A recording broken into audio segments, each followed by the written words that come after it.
o microfone para as músicas.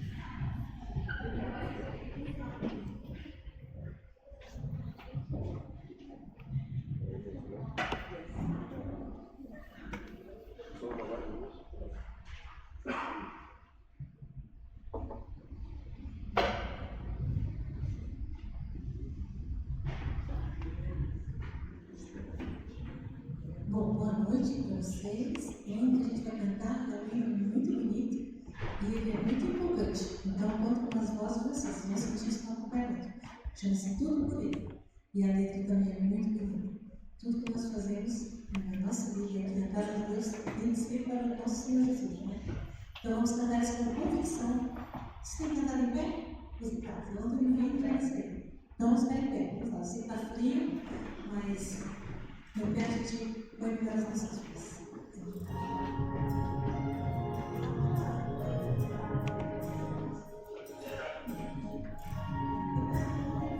Mais um.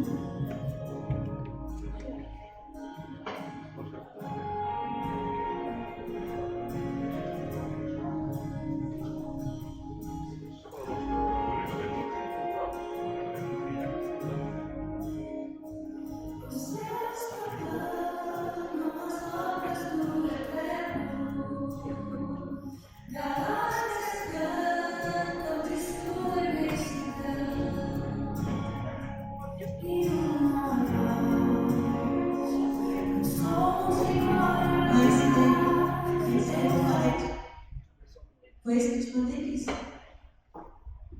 Eu acho que não foi esse que eu mandei.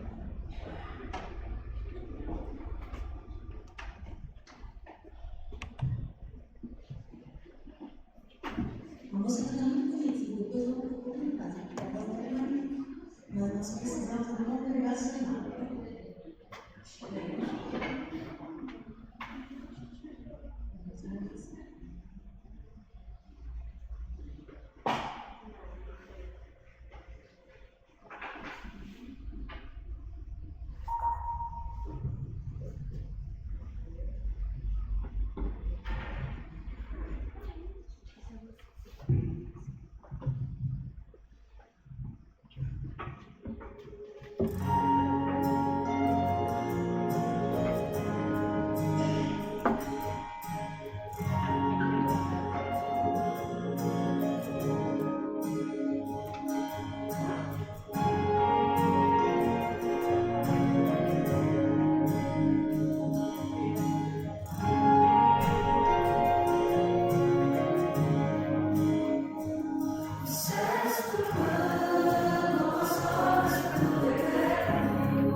Pai nos céus, prazer imensamente grande nós estarmos toda semana na tua santa casa de oração para nós ouvirmos a tua palavra. Meu Deus, meu Pai, de modo especial, quero colocar os jovens diante da tua presença. Que o Senhor nos blinde com a sua palavra. Que o Senhor nos inspire para a missão, ou através do exemplo de pessoas, ou por sua palavra. Que o Senhor nos use. Senhor Jesus, abençoa também as suas famílias, que possam ser exemplos de coerência, que só possa abençoá-los ricamente. Usa-nos, nós te rogamos também as bênçãos do pastor Gabriel, que tudo que lhe for falar possa ser inspirado por ti e possa nos tocar para a missão. Te rogamos em nome de Jesus. Amém.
Quem pode te dizer que nunca errou,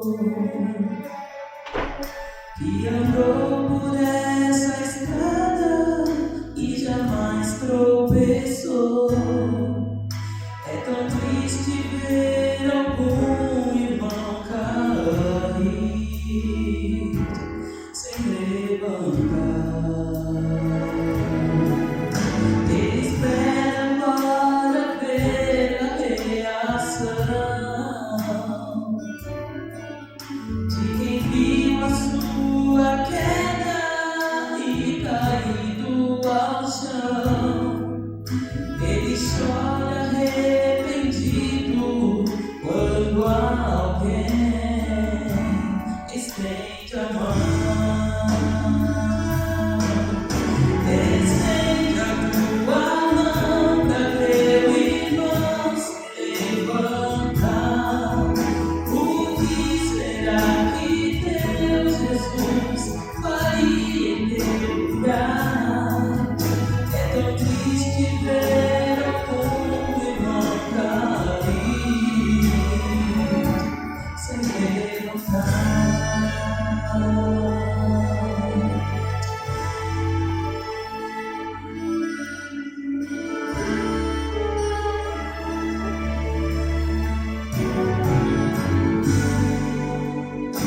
Ele enfrenta o desprezo e a acusação. Pode até pensar que para ele não tem perdão, mas não dá pra ser cristão sem ter amor e perdoar. Pois quem ama sente a dor de seu irmão,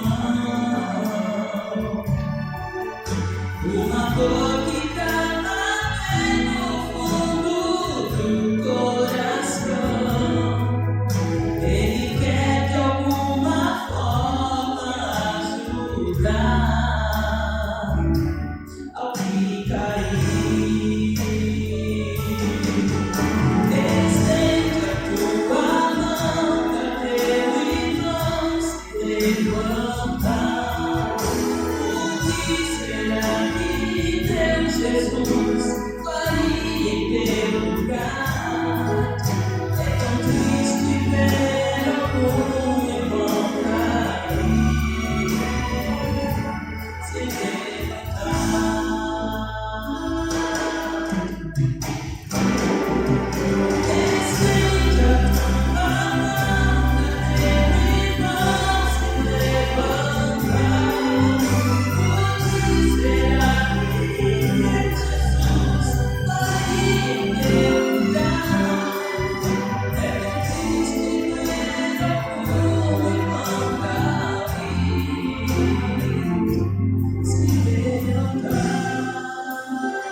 Amém? Muito obrigado, por Deus seja louvado. Boa noite. Uma noite quentinha, porque a gente está aqui juntos. É um prazer, mais uma vez, poder compartilhar a palavra com vocês. Está acabando, hein? Só hoje e amanhã. E encerra a nossa mini semana de oração. Já convido você a ir abrindo a sua Bíblia, lá em Mateus, capítulo 11. Mateus 11. Antes de eu fazer a oração para a gente ler, e antes de ler, eu vou contar para vocês um pouquinho mais de algumas experiências que eu tive lá em Cabo Verde nessa missão.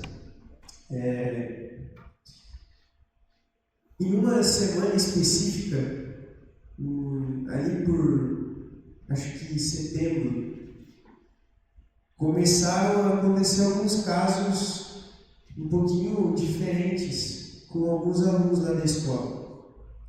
Recém a gente tinha retornado às aulas e retorno de aula é sempre interessante, os alunos vêm com expectativas, todo mundo muito animado, contente, e a escola estava toda transformada, como a gente tinha falado no sábado, muitas coisas estavam diferentes, os alunos vieram com outra motivação para a escola, e nas aulas tudo era muito diferente, algumas programações que a gente fazia espirituais eram diferentes na escola. E muitos alunos começaram a se sentir mais abertos a falar, eles se sentiam mais próximos. Também muito porque em setembro a gente tinha mais tempo lá em Cabo Verde. Então, o fato de eu já estar lá um pouco mais de tempo, os meninos agora já chegavam mais, falavam, contavam as coisas. E quando contavam, eu sempre ficava impressionado com as coisas que eu ouvi. Nessa semana que eu estava falando, aconteceram muitos casos. E eu vou contar isso para vocês para contextualizar depois para a nossa mensagem. Era logo no começo da tarde de uma terça-feira, uma moça, uma menininha acho que sexto ano, ela veio até mim, chorando muito. Junto com ela, uma professora, também com uma cara de espanto. Eu perguntei para elas o que tinha acontecido e a professora ela só me olhava com o olho arregalado, estralando. A menina chorava, não conseguia falar, ficou sentada, então a professora chegou e começou a falar comigo o que tinha acontecido. Aquela menina, ela vinha sendo perseguida por um homem que era vizinho dela. No dia anterior aquele homem tinha levado ela para sua casa e tinha abusado daquela menina. No outro dia, quando ela já tinha ido para casa, já tinha feito coisa, ela já tinha contado para sua avó, que era quem criava ela. A avó não acreditou nela. Então eu ia para a escola naquele dia. aquele homem começou a perseguir ela enquanto ela estava no caminho da escola. Ela chegou na escola sendo perseguida pelo cara, e a professora viu. Eu estava na sala, então a menina chegou, sentou e começou a contar. A mãe, como eu disse, não tinha acreditado porque era um vizinho. E agora a gente ficou naquele passo de como que ajudaria aquela menina. Já que a mãe não acreditava, a menina estava espantada, a professora não sabia o que fazer. Vou deixar esse caso aqui um pouquinho e já continuo contando sobre ele. Naquela mesma semana, existia lá na escola, um aluno chamado Cleovic. Esse menino chamado Cleovic é diferente de todo aluno que eu já conheci na minha curta trajetória de escola, tanto como aluno quanto como professor. O menino é realmente diferente de tudo. Ele fazia coisas erradas, e quando alguém ia conversar com ele, ele olhava para você sério, e ele é tão pequenininho, quinto ano, antes era quarto, quinto ano agora, ele olha para você e fala que ele não fez, ele não demonstra nenhum tipo de arrependimento, ele, na verdade, dá risada quando você chama a atenção dele. E ele não queria saber, ele batia todo mundo mesmo, fazia tudo que era coisa, mentia, manipulava. É impressionante para mim, tão pequenininho as coisas que ele fazia, mas naquela semana ele roubou uma bicicleta na saída de casa. E eu descobri que ele tinha roubado a bicicleta muito tempo depois. Eu perguntei, olha, como que essa bicicleta foi parar contigo? Ela é tua? Não, é minha. Ah, como que é tua? O meu pai me deu de presente de aniversário. Um dia eu acordei e estava lá aquela linda bicicleta. Falei, Cleovic, isso é verdade? Ele falava que sim. Liguei para o pai dele e falei, olha, Cleovic apareceu com uma bicicleta aqui na escola. Ele disse que ganhou de presente. Vocês deixaram ele vir de tal lugar até aqui de bicicleta. O pai da ligação falou assim para mim, não, ele não tem bicicleta. Aí eu perguntava para ele, Cleovic, onde está onde essa bicicleta? Ele disse, não, é que eu saí de casa e estava na porta da minha casa. Eu peguei a bicicleta e saí andando. Falei, ah, sim, então agora eu pego uma bicicleta na frente da sua casa e você sai andando com ela. Ele falou, não, é sério, foi isso mesmo. Aí, por que eu comecei a questionar a bicicleta? Porque o episódio anterior a esse foi um menino que tinha sido roubado por ele, era amigo de um outro lá da escola, que era mais velho, que era maior, e aquele que era maior começou a sentar na bicicleta, mexendo na bicicleta, então eu vi que não aceitava aquilo, foi lá, e aquele menino falou assim, olha, você não vai mais com a bicicleta. Quando ele falou, eu vou. Quando foi falar licença, o menino não quis saber. Deu um soco nele. Depois que deu um soco, já deu um chute aqui assim. Cleovic começou a chorar, ficou no chão, e aquele menino que era marrento, agora já tinha desmoronado em choro. Quando falava com os pais, era sempre a mesma coisa.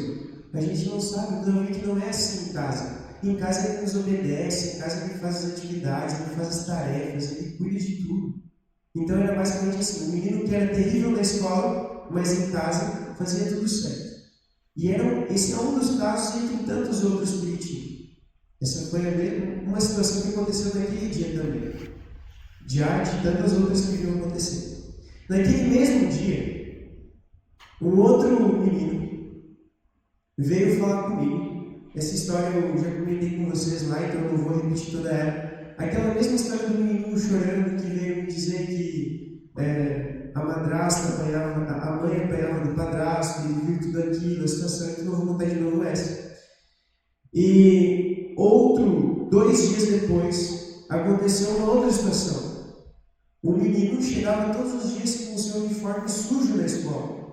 Ele, às vezes, não aparecia com o uniforme, estava sempre com fome, toda hora queria ir para o banheiro. A gente não entendia o que acontecia. Então, a gente descobriu que, na verdade, ele tinha um irmão, que também era a mesma situação, estava sempre sem uniforme, com o uniforme sujo. As notas desses 2 meninos eram péssimas.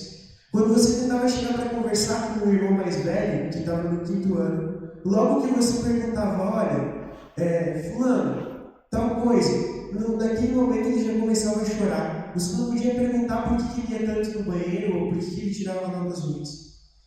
E a gente pensava, alguma coisa acontece.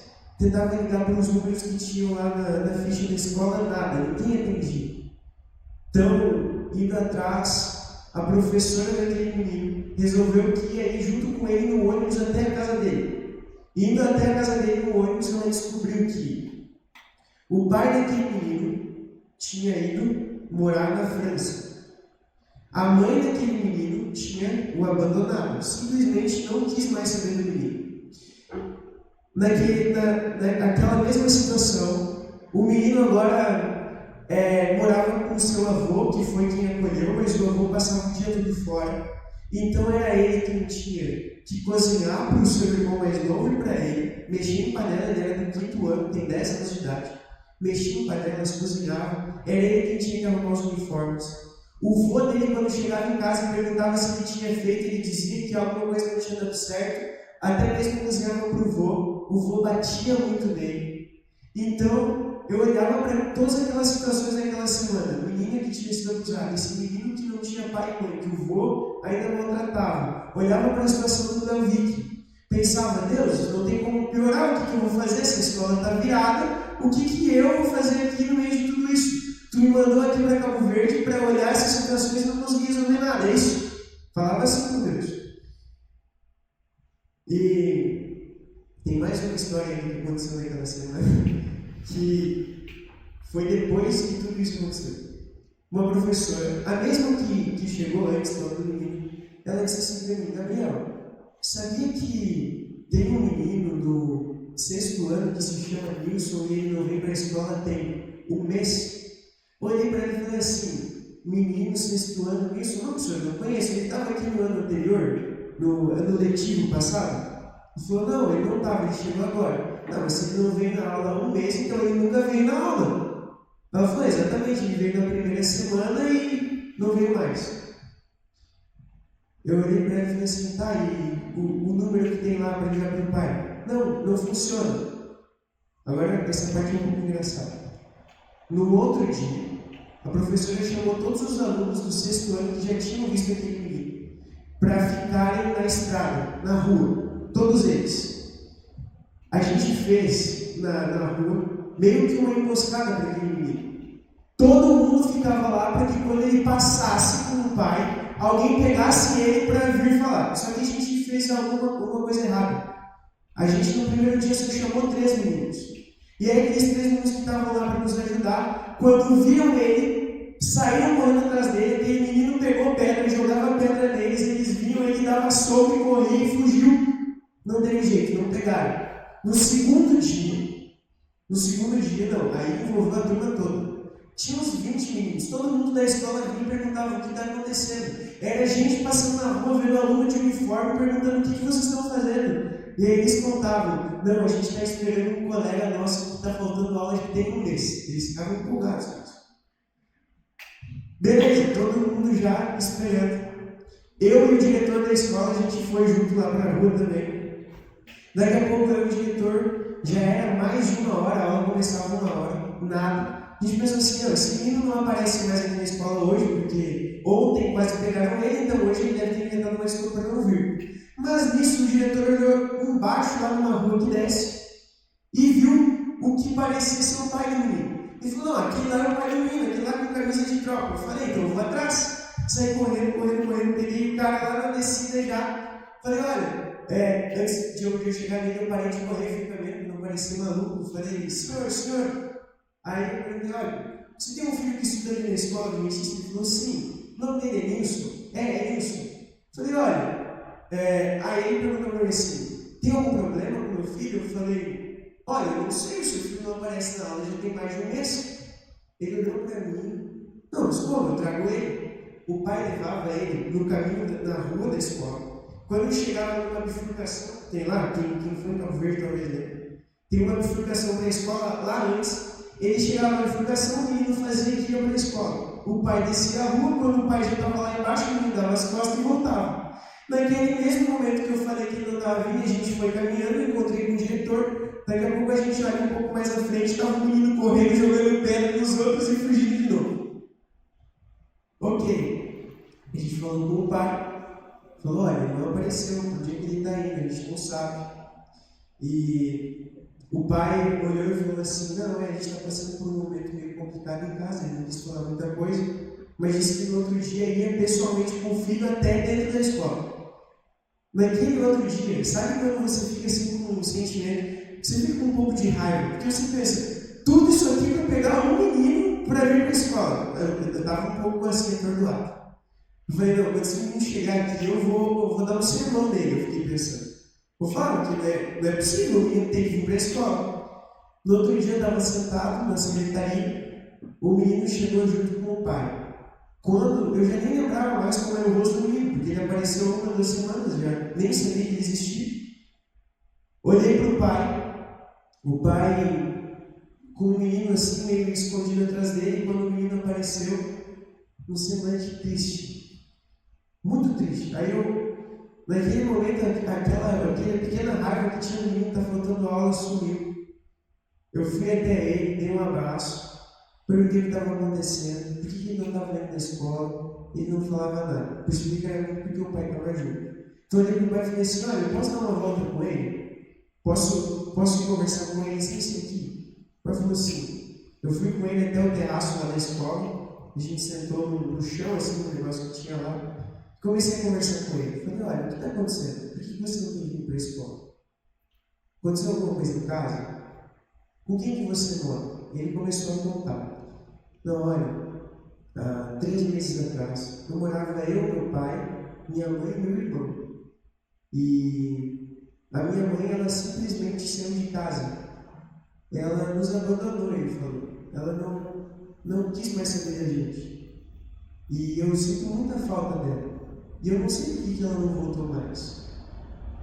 E eu falei isso ao meu irmão. Não, meu irmão ficou lá, morando com a minha avó no interior, mas eu vim junto com o meu pai. Eu falei, como que é com o seu pai? Ele falou, meu pai ele é guarda lá, passa uma noite em claro trabalhando, não, no outro dia não trabalha. Ele falou, meu pai é guarda. Eu falei, você fica sozinho de madrugada? Sim. E durante o dia o pai dormia. Eu falei, para onde você ia quando você não estava aqui na escola? Não, eu ia para um lugar assim. Ele meio que deu a entender que era um lugar onde ele conseguia jogar RPG.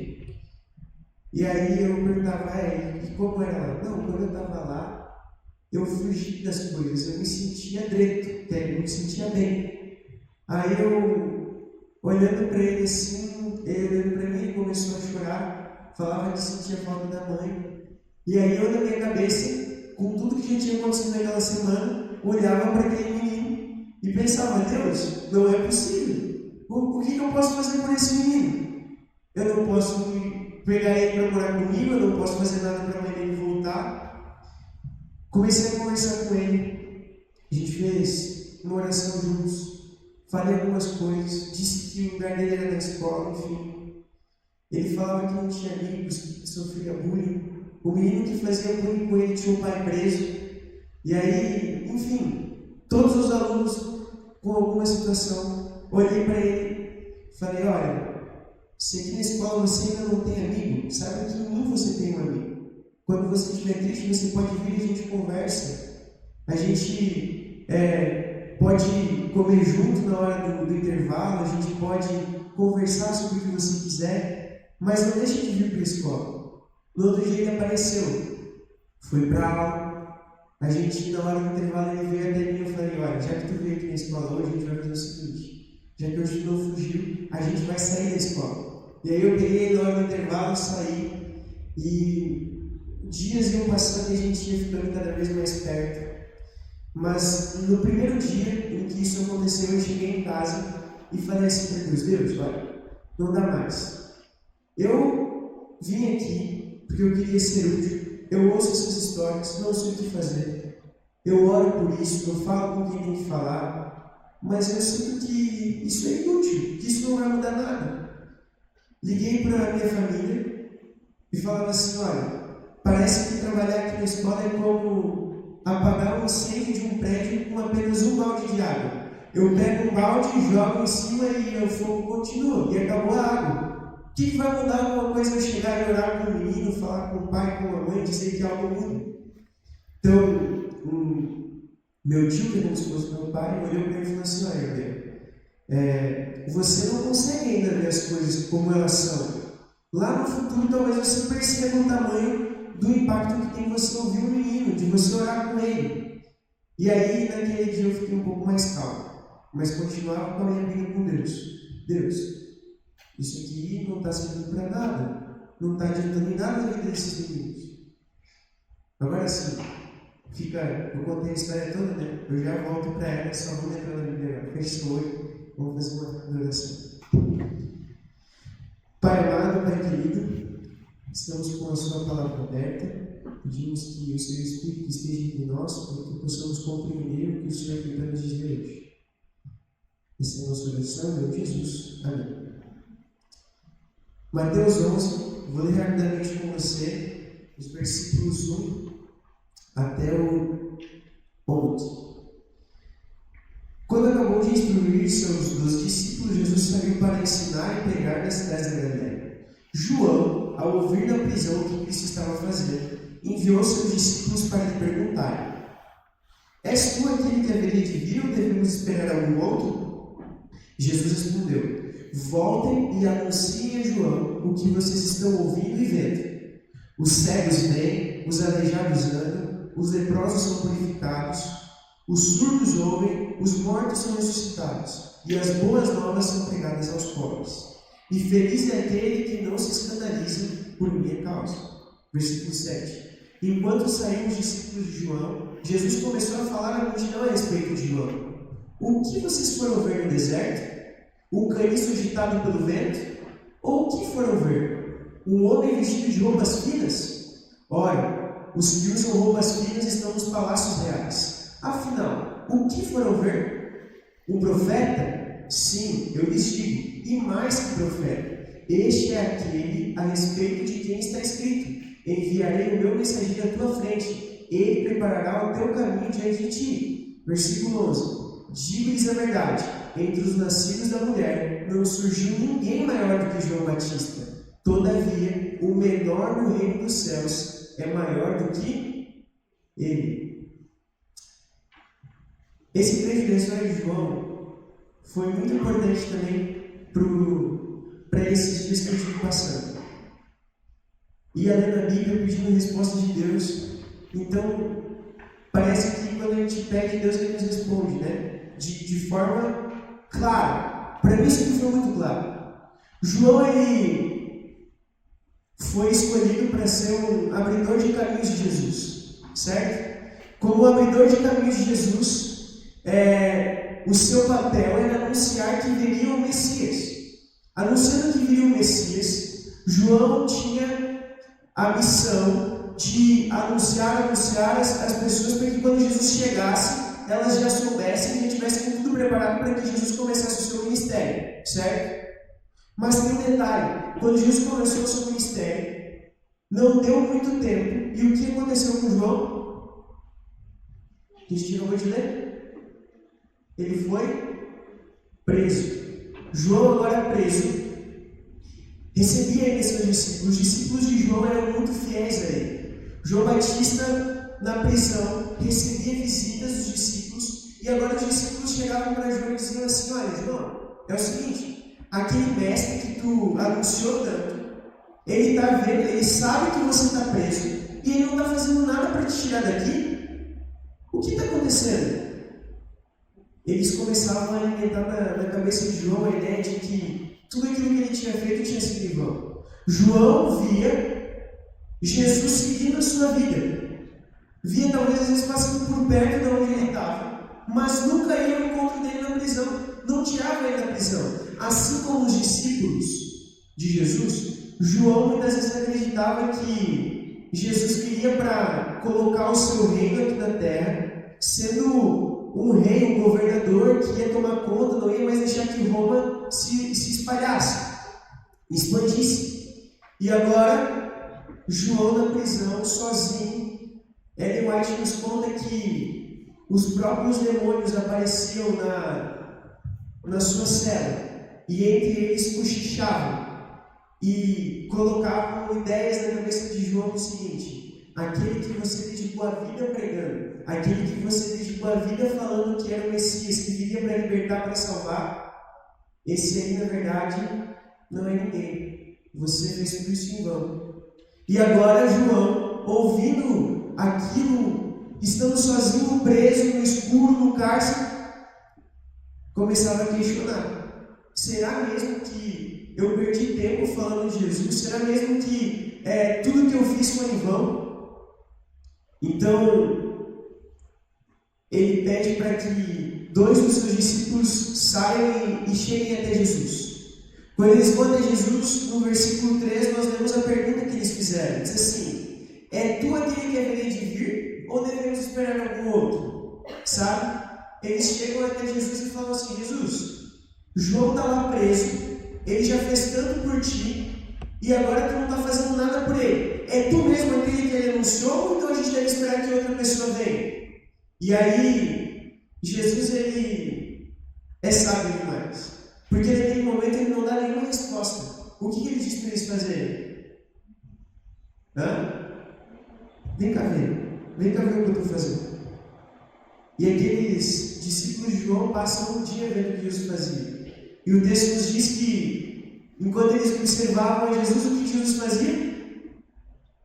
Os cegos voltavam a ver, os coxos passavam a andar, os doentes eram curados, maravilhas eram feitas. E agora, quando estava chegando no final do dia, eu acredito que com a resposta já dada, porque os discípulos de João, ao verem o que Jesus fazia, com certeza compreenderam na hora: olha, esse aqui com certeza é o Messias, não diz mais nada. Mas antes de sair, Jesus disse: olha, ei, vem cá, espera um pouquinho, vou te falar uma coisa. E aí vem as palavras a partir do versículo 7. Ali: enquanto saíram os discípulos de João, Jesus começou a falar à multidão a respeito de João. E aí vem a parte interessante: o que vocês foram ver no deserto? Um caniço agitado pelo vento? Ou o que foram ver? Um homem vestido de roupas finas? Ora, os que usam roupas finas estão nos palácios reais. Sabe o que era a resposta interessante nesse momento para João?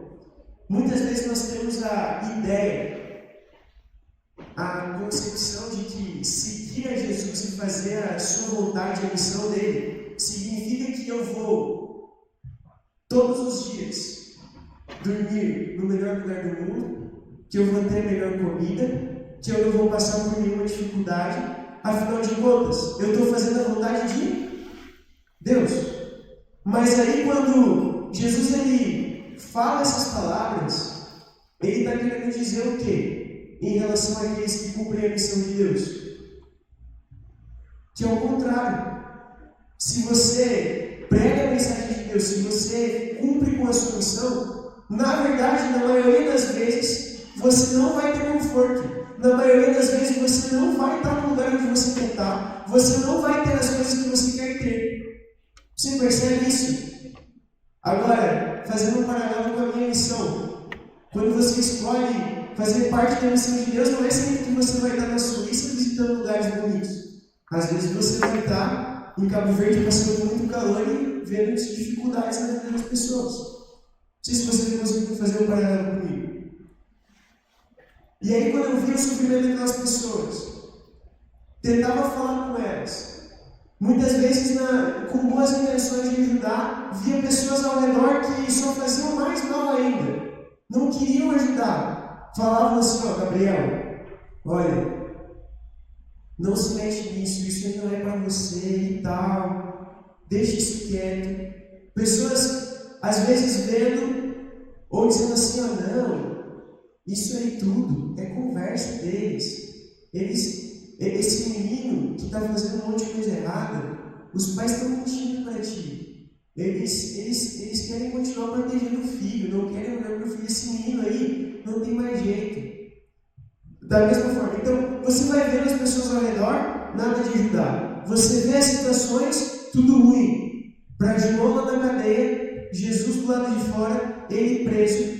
E agora vendo as coisas acontecendo, ouvindo demônios no seu ouvido dizendo que o que ele tinha feito era perda de tempo, era tudo em vão, se questionando, os discípulos vão, falam com Jesus. Quando agora retornam para falar para João, provavelmente chegam para João e dizem assim: olha, João, Jesus está fazendo muita coisa boa, você anunciou ele, você falou que ele viria e ele veio, e ele está curando, e ele está fazendo milagres, e João, é espetacular o que ele está fazendo, João. E tem mais, antes de a gente ir embora, Ele nos chamou e disse assim: aqueles que seguem a Deus, aqueles que fazem a sua vontade, às vezes vão estar em uma situação como a sua, João. Mas Jesus também falou algo especial. Falou que dos nascidos da mulher não existe ninguém maior do que você. E aí vem também uma outra parte interessante. Mas lá no céu, ele é o menor entre todos. Você percebe? E agora, quando João ouve aquelas palavras, Ellen White também nos diz coisas interessantes. Mesmo com muitas dúvidas, ele não duvidava. Mesmo com muitas dúvidas, ele não abandonava. Não dizia assim: agora eu chuto o balde e acabou. Mas ele se lembrava ainda de que era ele quem tinha feito o batismo de Jesus, que era ele quem tinha visto a pomba pousar, que era ele quem tinha ouvido a voz. Mas quando os discípulos chegam para falar para ele o que Jesus vinha fazendo, Ellen White conta que naquele dia em que ele ouve aquelas maravilhas, ele decide no seu coração que se ele tivesse que morrer naquela prisão, ele morreria. Se ele tivesse que perder a vida por Jesus, não seria um problema, porque a missão dele ele tinha feito. E como foi que terminou a história de João? Decapitado. Morreu. Mas ele morreu convicto de que a sua missão, a sua parte, ele tinha feito. É verdade. Ele passou por momentos difíceis. É verdade. Ele perdeu a sua vida. Mas no final das contas, o que realmente importava, o que era válido, ele tinha feito. Com certeza, quando Jesus voltar, João vai ressuscitar e vai ter um encontro com ele. E vai poder ver que aquilo que ele fez não foi em vão. No sábado, eu conversei um pouquinho com vocês, tinham mais jovens lá, e eu falei muito sobre a questão de que quando a gente vai ou recebe um chamado para ir para a missão, a gente encontra N motivos para não participar, para não ir, para não fazer. E se a gente procura esses motivos, a gente encontra vários. E quando a gente está na missão, a gente questiona muitas vezes o fato de: ok, eu estou aqui, não tem nada mudando, o que fazer? E quando eu estava lá em Cabo Verde e vi essas situações, esse texto aqui veio ao meu encontro, e agora eu posso dizer, concluir a história do que isso se passou para mim. Essa história aqui, quando veio ao meu encontro, eu pensava assim: Deus, eu entendi tudo.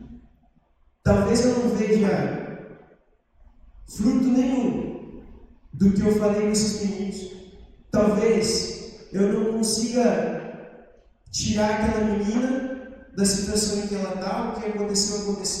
Talvez o Claudic nunca mude, no final das contas, esse menino acabou saindo da escola, porque ele continuou fazendo tantas coisas erradas. E o Claudic, no dia que ele foi embora, eu olhei para ele e falei assim: Claudic, olha, você está indo embora da escola. Lembra, você não roubou a bicicleta. Falei: você está indo embora da escola. Os professores não te querem, mas aqui não acreditam que você pode mudar. Mas eu acredito que você pode. E existe um Deus que sabe que você pode, te ama e vai te ajudar. Você vai para outra escola e vai poder fazer diferente. E falei isso para esse menino: o que vai acontecer com ele, eu não sei. Eu fui embora, ele trocou de escola, nunca mais vou ver ele, provavelmente. Mas e se, quando ele for crescendo, ele vai lembrar do que eu falei para ele, que existe um Deus que ama ele, que é possível de ele ter uma vida diferente? Eu não sei. O outro menino, que tem o seu avô, eu descobri no futuro daquela história que o avô daquele menino era adventista. Descobri que realmente ele tinha sido abandonado pela mãe, o pai tinha ido viajar, ninguém queria saber. E quando eu conversava com ele, depois de tudo isso, de uma forma diferente, percebia que ele agora já não chorava mais tanto. Percebia que aquele menino ele vinha um pouco mais contente para a escola. O seu avô não enxergava direito as coisas que ele estava fazendo, quando prejudicava o menininho, e agora tomava atitudes diferentes. Aquele outro menino que fugia da escola, não demorou muito tempo, ele estava cheio de amigos lá na escola. Ele voltou a sorrir, não fugia mais, brincava com todo mundo. No final das contas, a minha briga com Deus sobre Deus, e aí, o que eu estou fazendo aqui, isso aqui é válido? Eu tive algumas respostas no momento, outras vão ficar. Mas sabe o que eu aprendi aqui com a história de João? É que independentemente se eu vou passar por momentos de dúvida em relação ao que Deus tem para mim, ou se tem dificuldades no caminho, eu vou poder olhar para isso tudo e dizer assim: o propósito e a missão que Deus deixou para mim, esse eu fiz. Se eu tiver que morrer por Jesus, eu morro. Se for para continuar vivendo tranquilo, com mais conforto, ok. Mas se tiver que passar por momentos difíceis como João, vamos lá. Mas o que fica e o que importa é o quê? O que deve ficar na nossa mente? Seguir a Deus, fazer a sua vontade, fazer parte da sua missão. Mesmo quando nós não vemos, com clareza o que Ele tem feito. Para hoje, nossa oração, você pode escolher se vai orar em dupla, trio, em 4 pessoas, 5, igreja toda, você escolhe. Entregar nas mãos de Deus. O fato de fazer parte da sua missão, mesmo quando parece que nada está sendo feito. Fazer parte da sua missão, mesmo quando parece que Ele não te ouve, mesmo quando parece que Ele não está do seu lado. Dizer para Deus assim: ó Deus, eu entendo que cumprir a sua missão às vezes significa passar dificuldades, porque estar contigo nem sempre é ter momentos de prazer, ter momentos de alegria, mas em alguns momentos fazendo parte da sua missão é sofrimento. Então peça ajuda para Deus, para que Ele te prepare para isso. Peça ajuda para Deus para que Ele mostre a sua missão, para que mesmo em momentos de dificuldade em cumprir, você consiga ver com convicção que ainda assim é Ele quem coordena e governa a sua vida. Vou dar um tempinho para você orar por isso.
Pai Santo, Pai querido, somos muito gratos a Ti, Senhor, porque mais uma vez o Senhor nos dá o privilégio de juntos estudarmos a Sua Palavra. Senhor, com essa parte da história de João, nós aprendemos que te servir, fazer a Sua vontade, não significa que vamos estar no conforto, não significa que vamos ter tudo aquilo que queremos, mas entendemos que fazer a sua vontade de seguir muitas vezes vai significar estar em situações e passar por coisas que nós na verdade não queremos. Mas Paizinho, assim como a resposta veio a João, saber que quando fazemos a sua missão, quando estamos ao seu lado, podemos ver um Deus que opera milagre na vida de pessoas que Ele não conhece, que dá esperança que eles precisam, que essas coisas sejam motivações a, se for necessário, morrer pela sua causa. Nos ajuda a compreender cada vez mais o que é te servir, o que é fazer parte da sua missão, para que assim a gente possa fazer o melhor sempre. Ajude cada um dos amigos aqui a compreender qual é o seu papel imprescindível na sua missão, para que assim eles possam cumprir e apressar, abreviar a sua volta.